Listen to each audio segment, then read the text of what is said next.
ಸ್ವಲ್ಪ ಪುಟಗಳನ್ನು ಹಿಂದಕ್ಕೆ ತಿರುಗಿಸಿ ನೋಡಿದಂಥ ಸಂದರ್ಭದಲ್ಲಿ ಈ ಗುತ್ತಿಗೆದಾರರು ಆರೋಪಗಳ ಮೇಲೆ ಆರೋಪಗಳು ಮಾಡಿದ್ರಲ್ಲ, ಆ ಸಂದರ್ಭದಲ್ಲಿ ಇದೇ ನಾಯಕರು ಎಷ್ಟರ ಮಟ್ಟಿಗೆ ಅವ್ರ ಜೊತೆ ಕಾಣಿಸ್ಕೊಂಡ್ರು, ಯಾವ್ಯಾವ ರೀತಿ ಸ್ಪಂದಿಸಿದರು, ಏನೇನು ಮಾತಾಡಿದರು, ಎಷ್ಟೆಷ್ಟು ಅವರು ಪತ್ರಿಕಾಗೋಷ್ಠಿಗಳನ್ನು ಉದ್ದೇಶಿಸಿ ಮಾತಾಡಿದರು, ಗುತ್ತಿಗೆದಾರರ ಪರವಾಗಿ ನಾವಿದ್ದೀವಿ ಅನ್ನುವಂಥ ಸಂದೇಶವನ್ನು ರವಾನಿಸಿದರು. ಆದರೆ ಈಗ ಆಗಿರುವಂಥದ್ದೇನು? ಗುತ್ತಿಗೆದಾರರ ಕಮಿಷನ್ ಆರೋಪಕ್ಕೊಂದು ಬಿಗ್ ಟ್ವಿಸ್ಟ್ ಸಿಕ್ಕಿದೆ. ಕಾಂಟ್ರಾಕ್ಟರ್ಗಳಿಗೆ ಸಂಘದಲ್ಲೇ ಕಮಿಷನ್ ಕಾಟ ಇದೆ. ಎಂಥ ಸ್ಥಿತಿ ನೋಡಿ, ಇದು ಬೇಲಿನೇ ಎದ್ದು ಹೊಲ ಮೇಯ್ದಿರುವಂಥ ಕಥೆ. ಗುತ್ತಿಗೆದಾರರ ವಿರುದ್ಧ ವಿಡಿಯೋ ಬಾಂಬನ್ನು ಹರಿಬಿಡಲಾಗಿದೆ. ಸಂಘದ ಪದಾಧಿಕಾರಿಗಳೇ ಡೀಲ್ ಮಾಡ್ತಾರೆ, ಕಮಿಷನ್ ವಸೂಲಿಗಿಳಿದಿದ್ದಾರೆ ಗೌರವಾಧ್ಯಕ್ಷರು ಮತ್ತು ನಿರ್ದೇಶಕರು. ನೋಡಿ, ತೋರಿಸ್ತಾ ಇದ್ದೀವಿ. ಅಲ್ಲ, ನಮ್ದು ಒಂದು ನಾವು ಸಣ್ಣ ಹಿಡ್ಕೊಂಡು ಹೋಗ್ರಿ ಹೇಳಿದ ಅವ್ರಿಗೆ ಏನೇನು ನಾವು ಹೊರಗಡೆ ಅವರಲ್ಲಿ ನೋಡ್ರಿ ಅಲ್ಲಲ್ರಿ. ಈಗ ನಾ ಏನತ್ತೀನಿ, ಈ 14 ಮತ್ತೆ ಇದನ್ನ ಕಮ್ಮಿ ಮಾಡ್ರಿ ಒಂಚೂರು. ಅಲ್ಲ, ಪರ್ಸೆಂಟೇಜ್ ಕಮ್ಮಿ ಮಾಡ್ರಿ. ಅಲ್ಲಲ್ರಿ, ಇದು ಇದ್ರಾಗಾರ ಕಮ್ಮಿ ಮಾಡ್ರಿ ಒಂಜಾರ. ನನಗೆ ಹೆವಿ ಅದ್ರಿ ಅಲ್ಲಿ. ಇಲ್ಲಿ ಕೇಳ್ರಿ, ಈಗ ನಮ್ದು ಜರ ನೋಡ್ರಿ ಜರ ಏನಂತ. ಅಲ್ಲ, ನಮ್ದು ಒಂದ್ ಜರ ಈಗ ಕಾಂಟ್ರಾಕ್ಟರ್ ನೋಡ್ರಿ ನೀವು ಅಲ್ಲೇ ಕುತ್ಮತ್ತಾರ ಹೇಳಿದ್ರು ನಾವು ಏನೇನ್ರಿ ನಾವು ಮೂರು ಕಮ್ಮಿ ಆಗ್ತಿರ್ಲಿಲ್ಲ. ಅದು ಈ ಸಾಹೇಬ್ರ ಮಾತು ಇವ್ರಿಗೆ ಬರಲ್ಲ. ಅಲ್ಲ, ಈಗ ನೋಡ್ರಿ ಸಾಹೇಬ್ ಹುಷಾರ ಮುಗಿಸ್ಬಿಡು. ಸಾಹೇಬ್ರು ನಾವು ಮೂರು ಕಮ್ಮಿ ಮಾತಾಡ್ತಿಲ್ಲ ಹೊಟ್ಟೆನ. ಈಗ ಅರ್ಧ ಕಮ್ಮಿ ಆಯ್ತು ನನಗೆ. ಈಗ ನಮ್ದು ಮುಗಿಸ್ರಿ ಕಾಕಾರ. ಈಗ ನಾವು ಸುಮ್ ಸಣ್ಣವ್ರದಿವಿ, ಜಕ್ಕೊಂಡು ಹೋಗಿ ನೀವು ಅದೇನೋ ಅಂತಾರಲ್ಲ, ನೀವು ಒಮ್ಮೆ ನಮಗೆ ಇಲ್ಲಿಗೆ ಹಾಕಿದ್ರಿ ಸರ್. ಇಲ್ಲ, ಎರಡು ಸರ್ ಇಲ್ಲ, ನನಗೆ 2.5 ಹೆವಿ ಆಗ್ತದೆ. ಬರಾಗ 2% ಕೊಡ್ತೀನಿ ರೀ. ಈಗ ನೀವು ಅದಕ್ಕೆ 3% ಅಂದ್ರೆ ಹೇಳ್ರಿ. ಇಲ್ಲ, ನಾವು ನಮ್ದು ನೋಡ್ರಿ, ನಾವು ಸಣ್ಣವ್ರದಿವಿ ಜರ. ನೀವೇ ಹಿಡ್ಲಿಲ್ಲ ಅಂದ್ರೆ ಮತ್ತೆ ಅಲ್ರಿ. ಈಗ ನೀವು ಅಸೋಸಿಯೇಷನ್ದವರು ನೀವು ನಮಗೆ ಹಿಡಿಬೇಕು, ಅವ್ರಿಗೆಲ್ಲ ಸರ್ ನೀವು.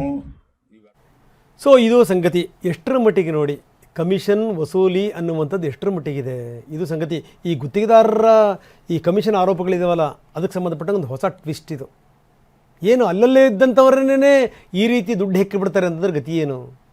ಗೌರವಾಧ್ಯಕ್ಷರು ಮತ್ತು ನಿರ್ದೇಶಕರೇ ಕಮಿಷನ್ ವಸೂಲಿ ಇಳಿದು ಬಿಟ್ಟರೆ ಇವ್ರು ಕಾಪಾಡೋರು ಯಾರು? ಬನ್ನಿ, ನಮ್ಮ ಪ್ರತಿನಿಧಿ ಹರೀಶ್ ನಮ್ಮ ಜೊತೆಗಿದ್ದಾರೆ. ಹರೀಶ್, ನಾನು ಆರಂಭದಲ್ಲಿ ಒಂದು ಮಾತನ್ನು ಹೇಳಿದೆ, ಬಹುಶಃ ತಾವು ಕೇಳಿಸ್ಕೊಂಡಿರಂತ ಭಾವಿಸ್ತೀನಿ. ಹಿಂದೆ ಈ ಹೋರಾಟಗಳಾದಂಥ ಸಂದರ್ಭದಲ್ಲಿ, ದೊಡ್ಡ ದೊಡ್ಡ ಮಟ್ಟಿಗೆ ಹಾರಾಟಗಳಾದಂಥ ಸಂದರ್ಭದಲ್ಲಿ ಇದೇ ನಾಯಕರುಗಳು, ಈಗ ರಾಜ್ಯ ಆಳ್ತಿರುವಂಥ ನಾಯಕರು ಎಷ್ಟರ ಮಟ್ಟಿಗೆ ಅವ್ರ ಪರವಾಗಿ ನಿಂತಿದ್ರು, ಏನೇನಾಯಿತು ಅಂತ ಈಗ ನಿಧಾನಕ್ಕೆ ಅಪಸ್ವರಗಳು ಕೇಳಿ ಬರ್ತಾ ಇದೆ. ಇದೆಲ್ಲದರ ಮುಂದುವರೆದ ಭಾಗ ಏನು ಅಂತಂದರೆ, ಈ ಕಮಿಷನ್ ವಸೂಲಿಗೆ ಖುದ್ದು ಗೌರವಾಧ್ಯಕ್ಷರು ಎಳೆದಿದ್ದಾರೆ, ನಿರ್ದೇಶಕರು ಎಳೆದಿದ್ದಾರೆ. ಇನ್ನು ಕಾಪಾಡುವಂಥವ್ರು ಯಾರು? ಹರೀಶ್.